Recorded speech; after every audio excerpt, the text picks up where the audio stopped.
Primeira carta de Paulo aos Tessalonicenses, capítulo 1, versículos de 1 a 10. De 1 a 10. Galeria, vocês encontraram lá em cima?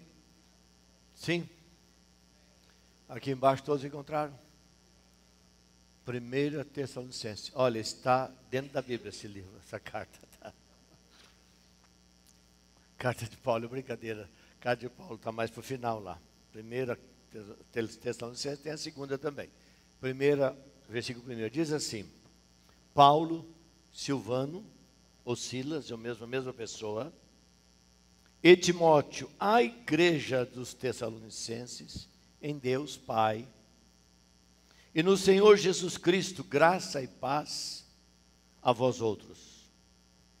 Damos sempre graças a Deus por todos vós, mencionando-vos em nossas orações e sem cessar recordando-nos diante do nosso Deus e Pai da operosidade da vossa fé, da abnegação do vosso amor e da firmeza na esperança em nosso Senhor Jesus Cristo.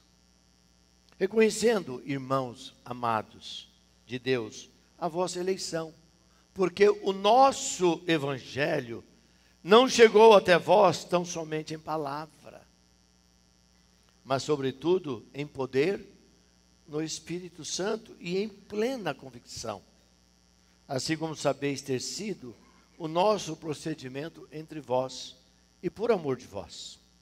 Com efeito, vos tornastes imitadores nossos e do Senhor, tendo recebido a palavra, posto que em meio de muita tribulação, com a alegria do Espírito Santo, de sorte que vos tornastes modelo para todos os crentes da Macedônia e da Acaia, na Acaia.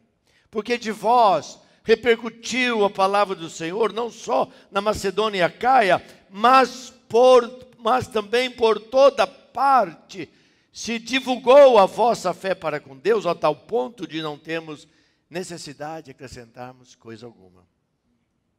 Pois eles mesmos, no tocante a nós, proclamam que repercussão teve o nosso ingresso no vosso meio. E como deixando os ídolos, vos convertestes a Deus, para servirdes o Deus vivo e verdadeiro, e para aguardardes dos céus o seu Filho, a quem ele ressuscitou dentre os mortos, Jesus, que nos livra da ira vindoura. Espírito Santo, que está para a tua palavra lida. Esta é a palavra de Deus para abençoar o nosso coração nesta noite. Abre nossa mente, nosso coração, aclara, traz vida, Senhor amado, e ministre de maneira muito poderosa cada um de nós que está aqui nesta noite.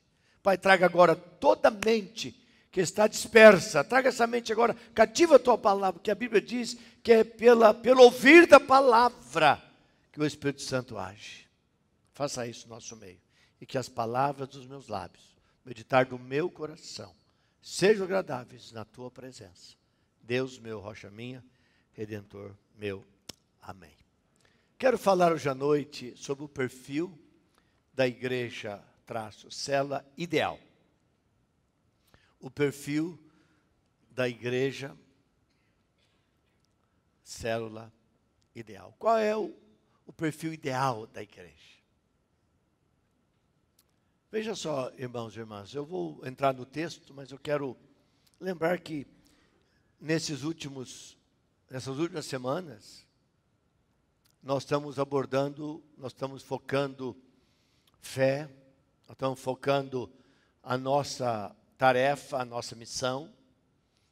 Nós fomos salvos, fomos amados, nós fomos qualificados, fomos cheios, sobre nós veio o Espírito Santo, temos que transbordar desse Espírito agora, para servirmos, para sermos abençoadores. Você quer isso? Diga amém. Irmãos, nós não somos salvos para ficarmos dentro de um container, ou então dentro de uma bolha. Não, nós somos salvos por Cristo Jesus para derramar de nós mesmos sobre outros. Começa dentro de casa, expande para o trabalho, pelas pessoas que somos amigos que não são crentes. Isso vai tomando uma proporção muito grande e maravilhosa. Irmãos, é perfil da igreja e da célula ideal. Nós não podemos encerrar essa campanha sem lembrar se realmente nossas células têm o perfil da célula ideal. Se a nossa igreja, que somos nós, tem o perfil da igreja ideal. Se essa igreja está cheia do Espírito, se essa igreja está lendo a palavra, esse povo está orando, esse povo está buscando a Deus.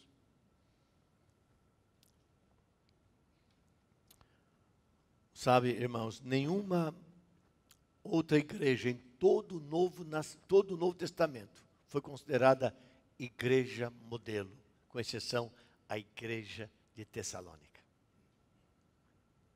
Nem a igreja tão extraordinária, a igreja de Jerusalém, a igreja liderada pelos apóstolos, uma igreja maravilhosa, a igreja que reunia nas células e reunia também no templo.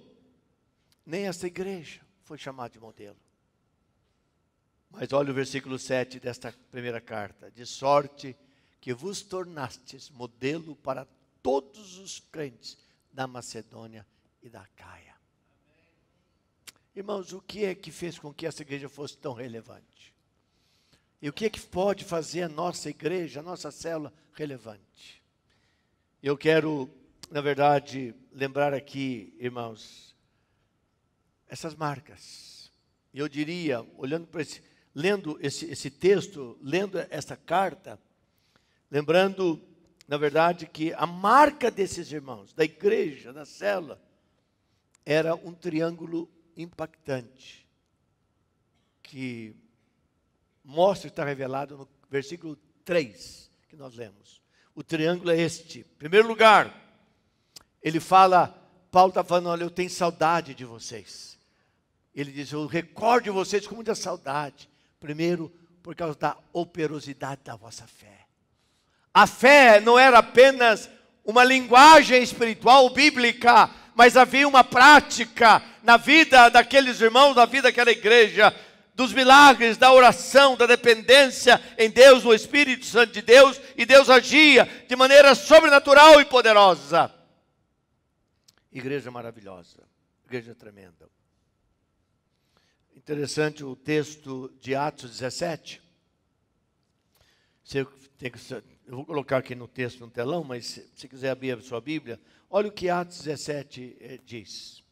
Diz assim, versículo 5, os judeus, porém, movidos de inveja, trazendo consigo alguns homens maus dentre a malandragem, ajuntando a turba, alvoroçaram a cidade e assaltando a casa de Jasson, procuravam trazê-los para o meio do povo. 8:6. Porém, não os encontrando, arrastaram Jasson e alguns irmãos perante as autoridades, clamando, estes que têm transtornado o mundo, chegaram também aqui, os quais Jasson hospedou. O que esse texto está dizendo para nós, irmãos? Está dizendo essas duas verdades. Paulo pregava nas sinagogas, mas Paulo também tinha as células nas casas. E a casa de Jasson, esse irmão maravilhoso, que a Bíblia não fala muito sobre ele, nem da família dele, mas fala que este homem, ele recebia ali o apóstolo Paulo, ali estava Silas e os outros homens de Deus que iam àquela igreja para visitá-los, eles se reuniam, eles ali estavam, onde a palavra de Deus era disseminada, era anunciada, era pregada, e desta forma a igreja se fortalecia no Senhor e nos princípios da palavra de Deus. Na verdade, irmãos, Billy Graham, certa vez, falando sobre o ministério do apóstolo Paulo, ele disse que quando Paulo chegava numa cidade, ele queria conhecer 2 lugares. Em primeiro lugar, ele queria conhecer a sinagoga. Se ele chegasse à tarde assim, ele falou, pegava alguém da cidade e falou, me mostra onde é a sinagoga aqui, porque ele ia pregar na sinagoga. Porque ele sabia que ele ia fazer também na casa de irmãos, como ele fazia, reuniões na casa de Jasson. Ele queria ver o tamanho da sinagoga. Em segundo lugar, ele falava, me leve, quero ver a prisão, a cadeia da cidade. Porque ele sabia que no final ele ia parar lá. Por causa da perseguição. E mesmo sabendo do preço, mesmo sabendo da perseguição da igreja, mesmo sabendo de todas essas ameaças, Paulo nunca reclamou, porque ele foi chamado para pregar, ele viveu o evangelho do Senhor Jesus Cristo. E ele, no meio de toda luta, dificuldade e provação, ele nunca desistiu, nem arrepiou a carreira e nem olhou para trás. Eu fico imaginando o que acontece com a gente, irmãos e irmãs. Quando qualquer coisinha é grande demais para a gente servir a Deus. Qualquer coisinha é impossível na célula. Qualquer coisinha não tem tempo. Quantos obstáculos nós colocamos diante de nós para fazer o que a Bíblia nos ensina que devemos fazer. Nós estamos vivendo um tempo precioso. Que oportunidade Deus tem dado à igreja nesse tempo, nesses anos. De ganharmos vidas, ganharmos pessoas. Falar do poder de Deus, encorajar essas pessoas a serem fortes na fé. Então é por isso que essa igreja foi uma igreja que estava em cima ela era guiada por este triângulo, operosidade da fé. O milagre acontecia na vida desta igreja. O versículo 3 diz: eu me recordo da abnegação, do que o amor que vocês têm. Um povo alegre, um povo abençoado, um povo feliz, um povo que se abraça, um povo que tem alegria, um povo que serve com prazer. A festa nas nossas células. E na verdade, meus amados irmãos, todos os nossos encontros precisam ser encontros com muita alegria. Por isso que eu peço para você repetir, para você dizer, para você abraçar, para você declarar na vida do irmão o milagre de Deus sobre a vida dele. Nós cantamos com liberdade. O culto não pode ser uma reunião fria e calculista, mas o momento de Deus visitar o nosso coração. Nesse culto, certamente você já foi visitado. Eu já fui visitado nesse culto, desde a hora que eu cheguei aqui. Participar da ceia de Deus, ler a palavra dele, poder trazer essa palavra para você nesta noite, encorajar o seu coração, fortalecer a sua fé, meu irmão, minha irmã, é algo tremendo e maravilhoso, que a igreja possibilita. E não pode ser igual, porque a igreja fria, a igreja calculista, a igreja, aquela igreja, na verdade, centralizada no pastor, a igreja templista, essa igreja está morrendo no mundo inteiro, já morreu na Europa, está morrendo nos Estados Unidos. Nós estamos vendo Deus agindo nas igrejas que estão cuidando dos outros. Quando a igreja deixou de ser templista, quando a igreja não está mais, irmãos, na vida do pastor. O que na época de Constantino isso aconteceu? A igreja era nas casas. Os irmãos ganhavam vidas. O sistema diabólico falou: não, vamos construir grandes templos, vamos dar um curso teológico para o pastor e vamos deixar ele sozinho fazendo, e vocês vão lá e ficam ouvindo. Vocês pagam para ele fazer o trabalho da igreja, vocês ficam ouvindo apenas. E durante séculos e séculos, o pastor se matou tentando fazer. Como o pastor não tem todos os dons, o que aconteceu? O povo sentou, e é muito melhor sentar e não fazer nada. Tem muito crente que quer vir aqui, sentar e ir embora, voltar a semana que vem, sentar e não fazer nada, na outra semana também, fica anos assim. Esse crente não produz fruto, esse crente não é relevante no reino de Deus. Ele não está produzindo nada. Ele não faz diferença na vida de ninguém. A igreja tem que ser um lugar de amor. Sabe, irmãos, quando termina o culto, você tem que falar com umas 10 pessoas. Você tem que falar com alguém. Amor, cuidado, oração. Se você não tem que pedir nada, pergunta para o irmão se tem algum motivo de oração. Eu vou orar por você aqui agora. Ou traz o irmão para receber a oração aqui dos Gideões de oração. Cuidado, amor, encorajamento. Isso marcou essa igreja, porque essa igreja tinha fé, essa igreja tinha amor abnegado, cuidado uns com os outros e também suprir a necessidade uns dos outros. E para fechar o triângulo, então, operosidade de fé, amor abnegado, e embaixo do triângulo havia a esperança na volta de Cristo. A igreja, o cristão, irmãos, canta: Maranata, vem Jesus. Maranata, vem Jesus. A esperança nossa não é aqui. Irmãos, nós estamos aqui em uma peregrinação. Irmãos, eu fico horrorizado assim, eu não acredito quando eu penso. Eu lembro que antes de ontem, recentemente, poucos anos atrás, Eu era um jovem de 20 anos de idade, sonhando um monte de coisa na minha vida. Eu lembro quando eu comecei a ser pastor. Se passaram 42 anos. O tempo aqui é muito curto. Eu não vi esses anos passarem. Não vi. Certo bem, você não vê. Irmãos, e logo, meus avós já foram, meus pais estão na fila, pois somos nós. Não tem jeito. Não é aqui. Eu tenho que ter essa expectativa da volta de Jesus. E que eu vou morar com Ele, meu lugar não é aqui. Aqui eu quero ser útil, servir ao Senhor, mas não é aqui. Eu anseio para estar aonde Ele está. A esperança da volta do Senhor Jesus Cristo. Então, irmãos, a fé tessalônica, na verdade, estava enraizada nesses fatores. Enraizada, foi findada ali. Por isso que o versículo 7 diz, de sorte que vos tornastes modelo. O povo está falando sobre vocês. O povo quer aprender com vocês. O povo quer fazer, na verdade, uma semana intensiva na casa de vocês. Viver com vocês em casa. Porque vocês estão vivendo o evangelho pleno. Deus está movendo na vida de vocês. Quando vocês vão para a célula, é uma alegria. No domingo vocês vão para o culto, é uma alegria. Em tudo que vai fazer é alegria. De sorte que vos tornaste modelo para todos os crentes da Macedônia e da Acaia. 3 pilares: fé, amor e esperança em Jesus Cristo. Irmãos, então aqui vem uma pergunta. Como alcançar esse perfil da igreja célula ideal? E eu quero então ver aqui. Vai dar, hoje não vai dar. Eu vou falar domingo que vem no segundo princípio. Vou falar um só hoje.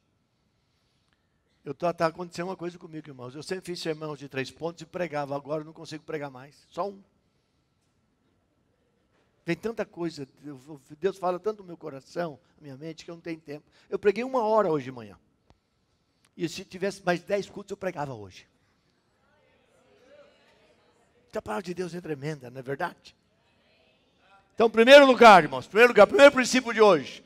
Reconhecer, olha só, o que há de melhor nos outros. Este, na verdade, é um princípio da igreja ideal. A célula ideal é reconhecer o que há de melhor nas outras pessoas. Porque é isso que eu leio nesse texto. O texto diz assim, com efeito, versículo 6, vos tornastes imitadores nossos do Senhor, tendo recebido a palavra. Olha como eles receberam a palavra. Eles receberam a palavra, posto que em meio de muita tribulação, não foi de uma maneira gostosa, nem no jantar na célula, não foi no ar-condicionado da sala do irmão que te hospeda, durante qualquer dia da semana na célula, mas é perseguição, era o povo de Nero na porta, levando os cristãos para a prisão, matando os pastores, é no meio dessa luta, e eles diziam assim, posto que no meio de muita tribulação, mas ele diz, mas com a alegria do Espírito Santo. Havia festa, irmãos. Havia momento, aí como resultado de sorte, que de maneira que... E o resultado, diz o apóstolo Paulo, é que vocês, por causa disso, se tornaram modelo. Todos os crentes de toda a Macedônia e Acaia. E quando lemos o versículo 5, olha o que Paulo diz, porque o nosso evangelho chegou até vós, tão somente, chegou até vós tão somente em palavra, não chegou até vós tão somente em palavra, mas, há uma adversativa aqui, mas sobretudo no poder do Espírito Santo. Irmãos, Paulo está reconhecendo valores impressionantes na vida dos crentes. Valores na vida dos crentes. Na vida das pessoas. E essa igreja, célula, perfil dessa igreja, célula ideal, é quando, na verdade, reconhecemos o que há de melhor nos outros. Paulo diz que nós devemos considerar o outro superior a nós mesmos. É isso que a Bíblia diz. Todos nós temos defeitos. Não olhe Não olhe para o defeito do irmão, da irmã. Veja o lado bom. E Deus vai usar isso. Nós vamos criar um povo sadio, um povo amoroso, uma igreja viva, uma igreja que acolha de maneira extraordinária, uma igreja que expresse amor, que expresse entendimento entre as pessoas. Irmão, Jesus, há um texto que fala do relacionamento de Jesus com Pedro, impressionante, eu vou ler daqui a pouco. Jesus, quando ele viu Pedro, ele sabia que Pedro poderia fazer o que ele fez, decepcioná-lo. E Jesus ia entender. Sabe por quê, irmão? Jesus, quando ele nos vê, quando Jesus viu Pedro, que foi um apóstolo dele, ele falou: Pedro, antes que o galo cante 3 vezes, você vai me negar. Sabe, irmãos? Mas quando Jesus olhou para Pedro, eu vou pegar esse texto aqui para você entender melhor. Ele, na verdade, Jesus viu o que Pedro poderia vir a ser. Jesus viu o coração de Pedro. Jesus sabia que Pedro poderia vir a confiar nele, que Pedro poderia ser uma outra pessoa, porque Jesus, ele não olha o negativo, o ruim, ele olha o positivo, o bom na vida do irmão e da irmã, que ele viu na vida de Pedro. Escrevi uma coisa? Vamos abrir o texto de Lucas 22, versículos 31 e 32. Lucas 22, 31 e 32. Olha, coisa maravilhosa esse texto. Diz assim, olha: Simão, Simão, eis que Satanás, olha aqui, irmãos, tem gente que não acredita em Satanás. Jesus acreditava, viu? Melhor você acreditar. Eis que Satanás vos reclamou para vos peneirar como trigo. Pedro, ele vai aprontar na sua vida. Versículo 32. Lê comigo. Eu, porém, roguei por ti, para que a tua fé não desfaleça. Tu, pois, quando te converteres, fortalece os teus irmãos. Meus irmãos, vamos olhar esse texto. O que é que Jesus está nos ensinando hoje à noite aqui? E quando nós estamos encerrando praticamente esta semana da Aliança de Milagre, na semana que está entrando, irmãos, o que é que nós vamos guardar dessa experiência? Olha como Jesus nos vê. Nós temos que ver os outros, o nosso irmão, nossa irmã, ver o melhor que existe na vida dessa pessoa e usar o melhor que ela tem. Olha só, irmãos, presta atenção o que diz o texto aqui, ó. Jesus não disse: se você se converter, Pedro. Jesus não duvidou.